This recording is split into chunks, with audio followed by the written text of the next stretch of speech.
اپنے چینل پر آپ کو ویلکم کہتے ہیں۔ روزانہ نئی کہانی سننے کے لیے اس چینل کو سبسکرائب کر لیجئے۔ شکریہ۔ پوری حویلی میں خوشی کا سماں تھا، خوب رونق لگی ہوئی تھی۔ پوری حویلی کو دلہن کی طرح سجایا گیا تھا۔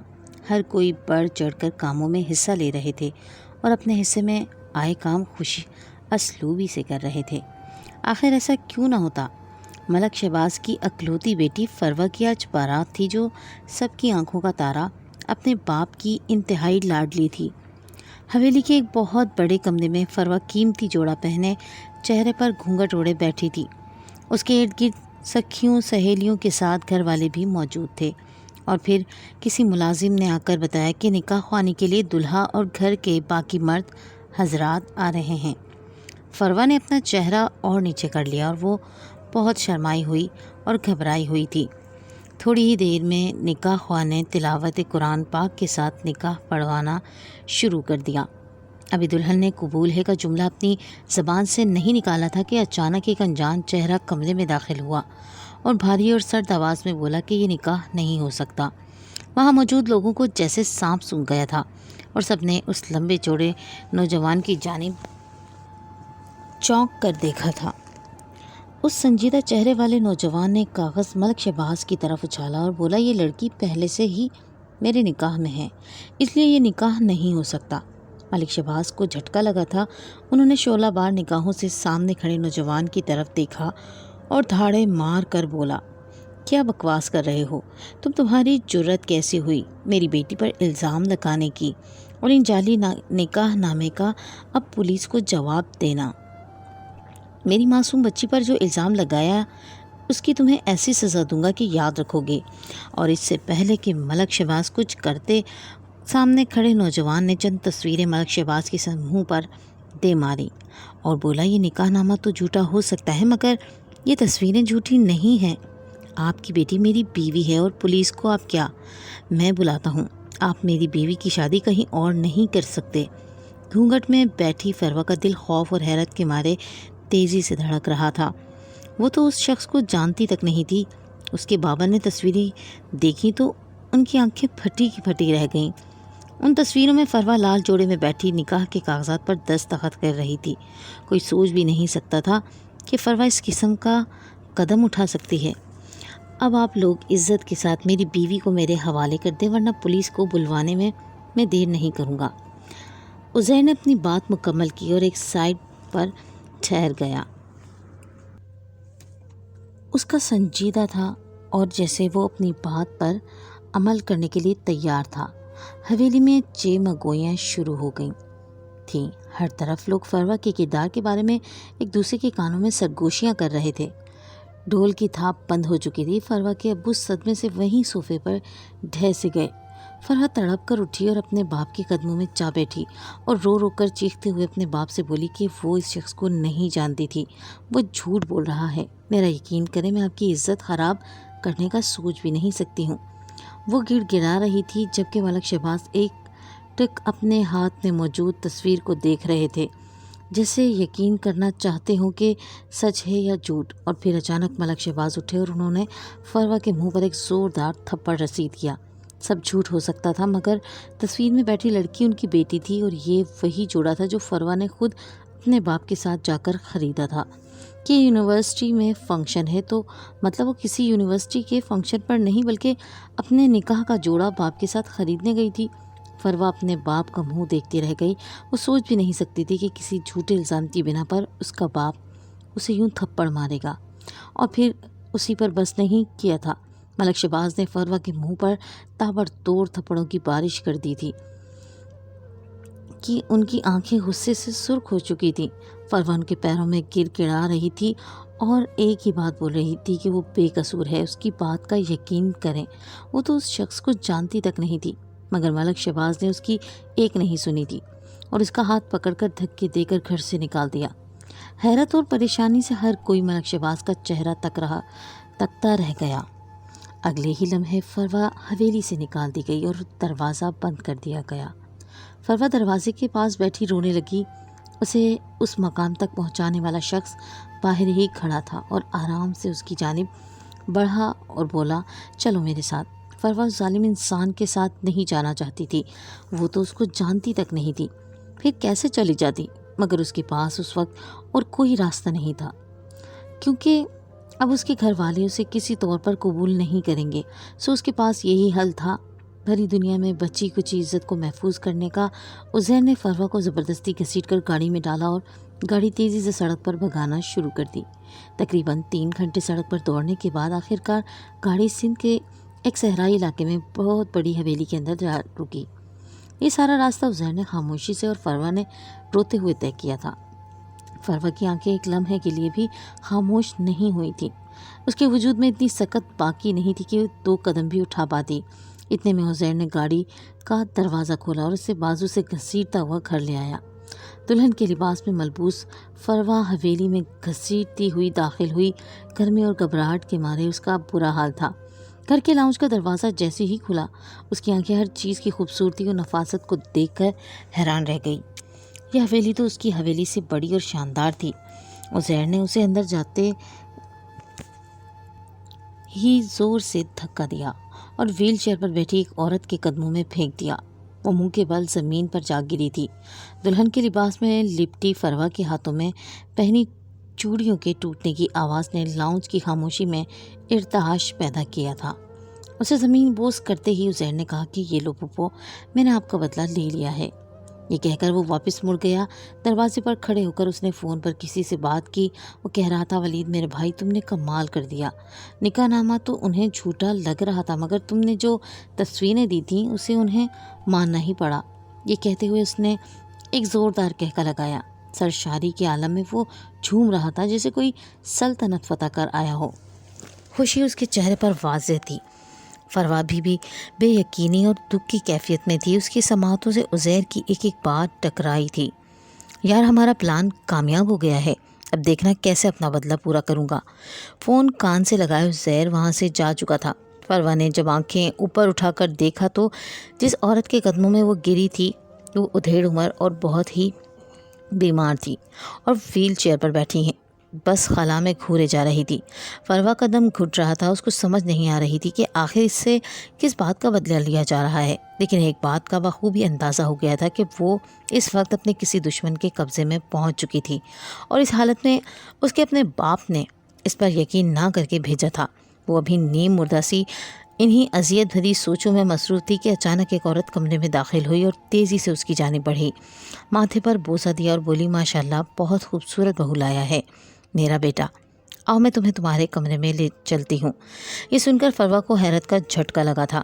اسے سمجھ نہیں آ رہی تھی کہ آخر اس کے ساتھ ہو کیا رہا ہے، لیکن فی الوقت اس نے خاموش رہنا مناسب سمجھا، کیونکہ یہاں کسی کو کچھ بھی کہنا فضول تھا، کیونکہ کسی نے بھی اس کی کوئی بات نہیں سننی تھی اور نہ ہی اس کی کوئی عزت تھی۔ اسی لیے خاموشی سے اس عورت کے پیچھے لڑکھڑاتے ہوئے چلنے لگی۔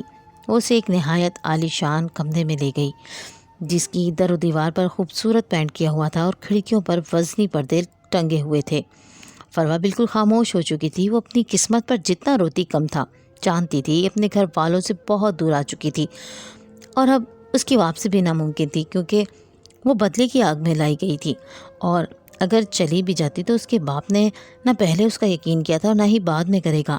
فروا بہت دکھی تھی اور اپنے باپ سے ناراض بھی۔ پوری حویلی میں مشہور ہو گیا کہ عزیر سائی نے شادی کر لی ہے، مگر حقیقت کیا ہے یہ صرف وہی جانتی تھی۔ وہ ساری رات دلہن کے لباس میں بیٹھی اس بند کمرے میں روتی رہی۔ حویلی کے مکی اس کی حالت سے بے خبر پرسکون سو رہے تھے۔ وہ اس گھر میں بے حد اکیلی ہو گئی تھی۔ وہاں کام کرنے کے لیے کئی نوکر موجود تھے۔ اسے اپنا ایک سونے کے پنجرے میں قید ہوتا محسوس ہوتا۔ 1 ہفتہ ہو چکا تھا مگر عزیر کا کوئی پتہ نہیں تھا۔ پہلے دن کے بعد اس نے عزیر نہیں دیکھا تھا۔ ایک رات اچانک تقریباً 12 بجے کے قریب عزیر گھر آیا اور سیدھا اپنے کمرے میں آ کر اوندھے منہ ڈھیک کر سو گیا اور فروا کی طرف دیکھا بھی نہیں۔ اسے اس طرح دیکھ کر فروا ایک دم ڈر گئی۔ وہ خاموشی سے اٹھی اور اپنا تکیہ اٹھا کر کمرے کے ساتھ موجود ڈریسنگ روم میں جا کر سو گئی۔ اس کے لیے وہ رات قیامت کی طرح گزری تھی۔ زندگی میں پہلی بار وہ کسی نامحرم کے ساتھ سو رہی تھی۔ اسے اب ڈر بھی لگ رہا تھا کہ کہیں اس کی عزت کو کوئی نقصان نہ پہنچ جائے۔ خوف کے مارے وہ لرز رہی تھی۔ اللہ اللہ کر کے اس نے وہ رات گزار دی۔ صبح ہوتے ہی عزیر گھر سے جا چکا تھا۔ یہ اس کا ہر ہفتے کا معمول تھا۔ ہفتے میں ایک رات گھر آتا اور صبح سورج کی پہلی کرن کے ساتھ گھر سے نکل جاتا۔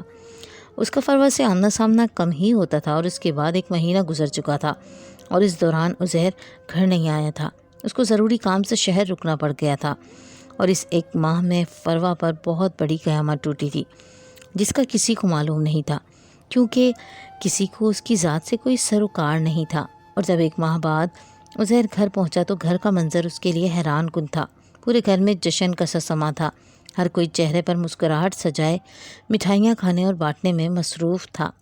گھر کے ملازمین بھی بہت خوش دکھائی دے رہے تھے۔ اسے دیکھتے ہی اس کی طرف لپکے۔ اس کے حیران ہو کر پوچھنے پر معلوم ہوا کہ وہ باپ بننے والا ہے۔ یہ سنتے ہی اس کے پیروں تلے سے زمین نکل گئی۔ اس کا تو دماغ گھومنے لگا۔ اچھی طرح جانتا تھا کہ اس کے اور فروا کے درمیان ایسا کچھ نہیں تھا اور نہ ہی ان کا نکاح ہوا تھا، تو پھر یہ بچہ کہاں سے آ گیا؟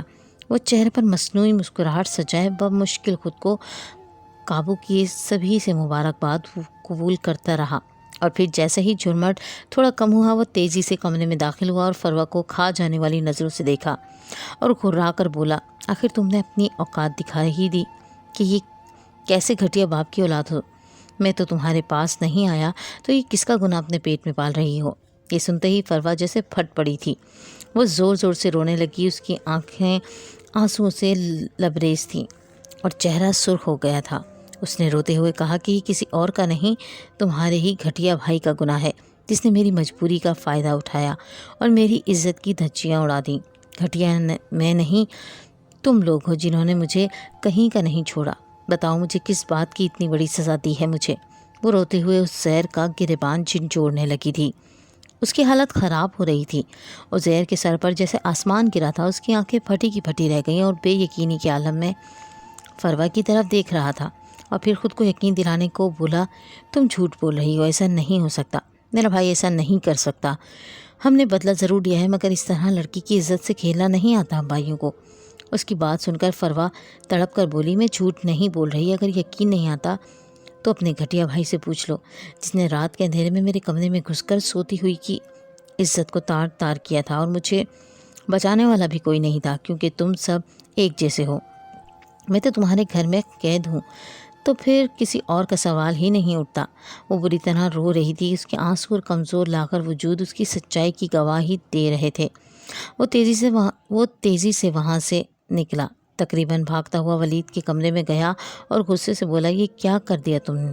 اتنے گھٹیا کیسے ہو گئے کہ کسی لڑکی کی عزت پر ہاتھ ڈالا، وہ بھی تب جب وہ ہمارے رحم و کرم پر تھی؟ تمہیں پتہ ہے ہم اسے یہاں کیوں لائے تھے؟ ولید جو اپنے بیڈ پر لیٹا مزے سے گانے سن رہا تھا، بھائی کے اچانک آنے اور غصہ کرنے پر پہلے تو گڑبڑا، لیکن پھر ڈٹائی سے بولا کہ اس میں کوئی بڑی بات نہیں بھائی، وہ بھی کوئی پارسا نہیں ہے، ہمارے دشمن ہی کی بیٹی ہے جس نے ہمارے ساتھ اتنا غلط کیا۔ اگر ہم اس کی بیٹی کے ساتھ کچھ بھی کریں تو ہمیں کوئی روکنے والا نہیں۔ کسی نہ کسی طرح باپ کے کیے کی سزا تو ملنی ہی تھی نا، تو کیا غلط ہے؟ یہ سنتے ہی عزیر کے تن بدن میں آگ لگ گئی۔ اس نے عزیر کے منہ پر زوردار تھپڑ مارے اور دھاڑ کر بولا، اس کا باپ گھٹیا تھا، ہمارا نہیں۔ ہمارے باپ نے ہمیں یہ نہیں سکھایا تھا، اور نہ ہمارا ایسی جھوٹی عزت اور شان رکھتا ہے۔ ہم ایک عزت دار خاندان سے تعلق رکھتے ہیں، ہمارے ہاں عورتوں کی قدر کی جاتی ہے، نہ کہ اس طرح ان کی عزت کو تار تار کیا جاتا ہے۔ تم یہ کیسے بھول گئے کہ ہم نے صرف ملک شہباز سے بدلہ لینا تھا؟ آخر تم یہ زیادتی کیسے کر سکتے ہو؟ یہ سن کر ولید مزید ڈٹائی سے بولا کہ آپ تو ایسے کہہ رہے ہیں جیسے آپ نے اس لڑکی سے اصل میں نکاح کیا تھا، اور ہر ہفتے آپ بھی گھر آتے رہے ہیں، اور وہ آپ ہی کے کمرے میں سوتی تھی، تو ہو سکتا ہے یہ میرا نہیں آپ کا بچہ ہو۔ یہ سن کر عزیر کے سر میں دھماکے ہونے لگے۔ اس کا بھائی اتنا گر گیا تھا کہ گناہ کرنے کے بعد بجائے پچھتانے کہ وہ اپنے بڑے بھائی کو بھی بد کردار بنا رہا تھا۔ عزیر نے ولید کو بہت مارا اور گریبان سے پکڑ کر کہا، نکل جاؤ اس گھر سے، دوبارہ مجھے کبھی اپنی شکل مت دکھانا۔ یہ زندگی میں پہلی بار تھا کہ اس نے اپنے چھوٹے پیارے بھائی پر ہاتھ اٹھایا تھا۔ ولید غصے سے گھر سے نکلا اور تیزی سے اپنی گاڑی میں بیٹھ کر چلا گیا۔ ابھی گھر سے گئے ہوئے تھوڑی دیر ہی گزری تھی کہ اچانک حویلی میں شور مچ گیا کہ ولید کا بہت خطرناک ایکسیڈنٹ ہو گیا ہے اور وہ موقع پر ہی جان سے ہاتھ دھو بیٹھا ہے۔ یہ سنتے ہی عزیر کی حالت خیر ہو گئی۔ وہ وہیں زمین پر بیٹھ گیا اور چیخ چیخ کر رونے لگا۔ وہ سوچ بھی نہیں سکتا تھا کہ چند منٹ پہلے جس بھائی سے وہ جھگڑ رہا تھا وہ اس سے ناراض ہو کر ہمیشہ ہمیشہ کے لیے چلا جائے گا۔ اس کے دل میں بار بار ایک ہی خیال آ رہا تھا کہ شاید انہوں نے اس لڑکی کے ساتھ بہت زیادتی کر دی جس کی سزا انہیں اس صورت میں مل رہی ہے۔ وہ بار بار یہی سوچ رہا تھا کہ فروا کی زندگی برباد کی ہے، اس لیے یہ سب ہو رہا ہے۔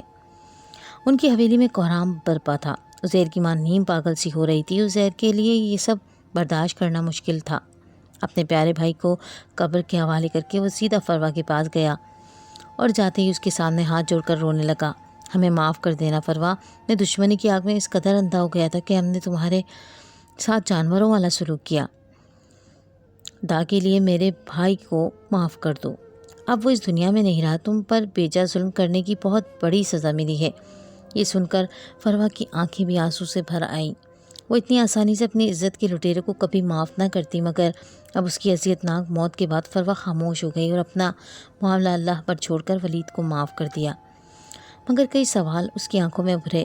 کہنے لگی، کس دشمنی کا بدلہ لیا مجھ سے؟ کیا قصور تھا میرے باپ کا جس کی مجھے سزا ملی؟ عزیر نے گہرا سانس لیا اور ماضی کے پنوں میں جھانکنے لگا۔ عزیر کے بعد ہمارے خاندان میں بیٹی پیدا ہوئی تھی جس کا نام ماہروق رکھا گیا تھا۔ ہر کوئی اس پر جان چھڑکتا تھا۔ وہ میرے بابا کی اکلوتی بہن تھی۔ بابا اور چاچو ہر وقت اس کے آگے پیچھے گھوما کرتے تھے، ہر خواہش پوری کرتے۔ حسن میں وہ اپنی مثال آپ تھی۔ جوان ہوئی تو ایک بہت بڑے گھر سے ملک شہباز نامی شخص نے رشتہ بھیجا۔ شادی کر دی گئی تب میں 5 سال کا تھا۔ وہ لوگ بہت خوشحال زندگی گزار رہے تھے، مگر پھر اچانک ملک شہباز نے ماہروق کو بدچلن عورت کا ٹیکہ لگا کر ہماری حویلی کے باہر کسی جانور کی طرح پھینک کر چلا گیا۔ ساتھ ہی یہ کہہ کر طلاق بھی دے دی کہ اس کو میں نے اس کے عاشق کے ساتھ پکڑا ہے۔ اس وقت میری پھپھو کی حالت بہت خراب تھی کیونکہ کچھ روز پہلے ہی انہوں نے ایک بچی کو جنم دیا تھا جو کہ بعد میں مر گئی تھی، جس کی وجہ سے میری پھپھو کی حالت بے حد خراب ہو چکی تھی۔ ملک شہباز کو شاید کوئی اور عورت پسند آ گئی تھی جس کے لیے اس نے میری پھپھو کو اس حال میں بے گھر کر دیا تھا۔ ہم سب جانتے تھے میری پھپھو ایسی نہیں ہیں، وہ دن رات روتی رہتی ہیں، اچانک چیخنے چلانے لگ جاتی ہیں اور پھر پھپھو کی حالت اتنی بگڑی کہ ہمیں لگا وہ اس دنیا سے چلی جائیں گی۔ ڈاکٹروں نے بڑی مشکل سے ان کی جان تو بچا لی، مگر نہ تو وہ زندوں میں تھی نہ مردوں میں۔ پھپھو ہمیشہ کے لیے مفلوج ہو چکی تھیں اور ایک کرسی کی ہو کر رہ گئیں۔ میرے بابا ان کی حالت دیکھ کر دن بدن کمزور ہوتے جا رہے تھے اور ایک دن وہ بھی دل کا دورہ پڑنے پر اللہ کو پیارے ہو گئے اور بابا کے دنیا سے چلے جانے کے بعد چاچو اپنی بیوی بچوں کو لے کر ملک سے باہر جا بسے اور اس طرح ہمارا بھرا پرا گھر خالی ہو گیا۔ بچپن میں ہی یتیمی کا دکھ دیکھنا کسی قیامت سے کم نہیں تھا۔ میری ماں جوانی میں بیوہ ہو گئی تھی۔ اس دن میں نے فیصلہ کر لیا تھا کہ میں اپنے باپ کی موت کا بدلہ اور پھپھو کی اس حالت کے ذمہ دار شخص کو سزا دوں گا۔ میرے دل میں اس کے لیے نفرت بڑھ چکی تھی۔ میں نے اس کے بارے میں کھوج لگانا شروع کی۔ مجھے معلوم ہوا کہ ملک شہباز نے دوسری شادی کر لی ہے اور اس کی بیٹی بھی تھی جس کی پیدائش کی خبر مجھ تک پہنچ گئی تھی۔ میں نے اور میرے بھائی نے اسی دن عہد کر لیا کہ ملک شہباز کی بیٹی کے ساتھ وہی سلوک کریں گے جو انہوں نے ہماری پھپھو ماہروق کے ساتھ کیا تھا۔ میں نے اپنے بھائی کو تمہاری یونیورسٹی میں داخلہ دلوایا تھا تاکہ مجھے تمہارے بارے میں ہر پل کی خبر ملتی رہے، اور پھر تمہاری شادی کے وقت ہمیں بدلہ لینے کا موقع مل گیا تھا۔ وہ نکاح نامہ تو ہم نے چالی تیار کروایا تھا، اور رہا تصویروں کا کھیل تو وہ تمہاری یونیورسٹی کے ایک ڈرامے میں سے لی گئی تھی جس میں تم دلہن کا کردار ادا کرتے ہوئے کاغذوں پر دستخط کر رہی تھی۔ اس رول کے لیے ہم نے ہی تمہاری کلاس فیلو سدرا سے کہا تھا کہ تمہیں مجبور کریں کہ دلہن کا رول تم ہی لو، اور اس طرح ہمارا کام آسان ہو گیا تھا۔ اور یہی سوچ کر میں نے تمہاری شادی کے روز تمہیں گھر سے نکلوایا تھا کہ ایک روز میں بھی تمہیں تمہارے باپ کے در پر پھینک آؤں گا جس سے میری پھپھو کے ساتھ کیا تھا، تاکہ اسے بھی اس تکلیف کا اندازہ ہو کہ جب خود پر بیتتی ہے تو کیا قیامت گزرتی ہے۔ مگر میں بھول بیٹھا تھا، میں خدا تو نہیں ہوں، کسی کی تقدیر کا فیصلہ میں کیسے کر سکتا ہوں؟ ہم کون ہوتے ہیں کسی سے بدلہ لینے والے؟ تم اتنی معصوم ہو، میں نے تمہاری زندگی جہنم بنا ڈالی اور اسی آگ میں نے اپنے بھائی کو کھو دیا۔ یہ کہہ کر وہ پھر زاروں قطار رونے لگا۔ فروا دکھ سے گمسم عزیر کی باتیں سن رہی تھی اور نم آنکھوں کے ساتھ بولی، تم جانتے ہو معروف کی بیٹی مری نہیں تھی، زندہ تھی، اور وہ کوئی اور نہیں میں ہوں۔ اس کی یہ کہنے کی دیر تھی کہ عزیر چونک گیا اور تیزی سے اس نے فروا کو دونوں بازوؤں سے پکڑ کر جھنجھوڑا اور کہنے لگا، یہ تم کیا کہہ رہی ہو؟ تم ہوش میں ہو تو ہو؟ میری پھپھو کی بیٹی مر چکی تھی۔ فروا بولی، میں بالکل ٹھیک کہہ رہی ہوں۔ اس بات کا مجھے دوسری ماں نے مجھے میری شادی کے کچھ دن پہلے بتایا تھا۔ اتنے سالوں میں مجھے کبھی شک بھی نہیں ہوا کہ میری ماں کوئی اور ہے۔ وہ تو میرے باپ سے بھی زیادہ محبت کرتی تھی، مگر اس روز انہوں نے وہ سب کچھ بتا دیا۔ یہ سنتے ہی عزیر ایک دم زمین پر ڈھہ گیا۔ اس کی آنکھوں میں آنسوؤں کی جھڑی لگ گئی۔ وہ رو رو کر کہہ رہا تھا، یا اللہ، یہ میں نے کتنا بڑا ظلم کر دیا۔ اپنے ہی پھپھو کی بیٹی کے ساتھ اتنی بڑی زیادتی کر دی۔ اپنے ہی خاندان کی لڑکی کو میں کس طرح ذلیل کرتا رہا تھا۔ اتنے میں فروا بولی، اب کچھ نہیں ہو سکتا۔ تمہارے افسوس سے میری زندگی گھلا زہر ختم نہیں ہو سکتا تھا۔ فروا کے درد بھرے الفاظ سن کر وہ اٹھا اور بولا، میں تمہارے ساتھ عزت سے نکاح کروں گا اور تمہاری ہر تکلیف کا مداوع کروں گا، اور بے شک یہ میرے بھائی کا خون ہے، مگر اس کی آخری نشانی سمجھ کر میں اپنے بچے کی طرح پالوں گا۔ یہ سن کر فروا کے چہرے پر ایک کرب سا اتر آیا تھا۔ اس کی تکلیف بہت بڑی تھی جس کا مداوع شاید کوئی نہیں کر سکتا۔ اگلے ہی روز اس نے فروا سے نکاح کر لیا اور پھر اسے قیمتی لباس میں تیار کر کے ماہ رخ کے پاس لے گیا اور بولا، پھپھو، آپ کو معلوم ہے یہ لڑکی کون ہے؟ یہ کوئی اور نہیں، آپ کی بیٹی ہے جسے آپ نے پیدا کیا تھا۔ دماور ہم سمجھے تھے کہ وہ بچی مر چکی ہے، مگر ملک شہباز نے ہم سے جھوٹ بولا تھا، یہ زندہ ہے۔ یہ سن کر ماہ رخ کے ہاتھوں میں ہلکی سی حرکت ہوئی تھی، جیسے وہ بھی اپنی بیٹی کے بارے میں سننا چاہتی ہوں۔ یہ دیکھ کر ان سب میں خوشی کی لہر دوڑ گئی۔ فروا بھی اپنی اصل ماں کو پا کر اپنی آدھی تکلیف بھلا چکی تھی اور اپنی ماں سے لپٹ کر خوب روئی تھی۔ اس دن کے بعد سے فروا اپنی ماں کی دن رات خدمت کرنے لگی۔ ان کی طبیعت میں روز بروز بہتری آتی جا رہی تھی۔ اب وہ اپنے وجود کو حرکت دے سکتی تھیں اور سہارے کی مدد سے چلنے بھی لگی تھیں۔ وہ لوگ اب خوشحال زندگی گزار رہے تھے، بس ولید کی یاد عزیر اور اس کی ماں کو کبھی کبھی تڑپا دیتی تھی۔ اللہ نے فروا کو چاند سے بیٹے سے بھی نواز دیا۔ اب عزیر ہر وقت اپنے رب کا شکر ادا کرتا تھا کہ رب نے اسے کوئی اور بڑا گناہ کرنے سے بچا لیا تھا اور اس کا موقع دیا تھا کہ وہ اپنی اور اپنے بھائی کی غلطیوں کا مداوع کر سکے۔ فروا پر امید تھی کہ اس کی ماں بہت جلد ٹھیک ہو جائے گی اور ایک نارمل زندگی گزارنے لگے گی، اور اب فروا کو اپنے ظالم باپ سے ملنے کی کوئی چاہت نہ رہی تھی۔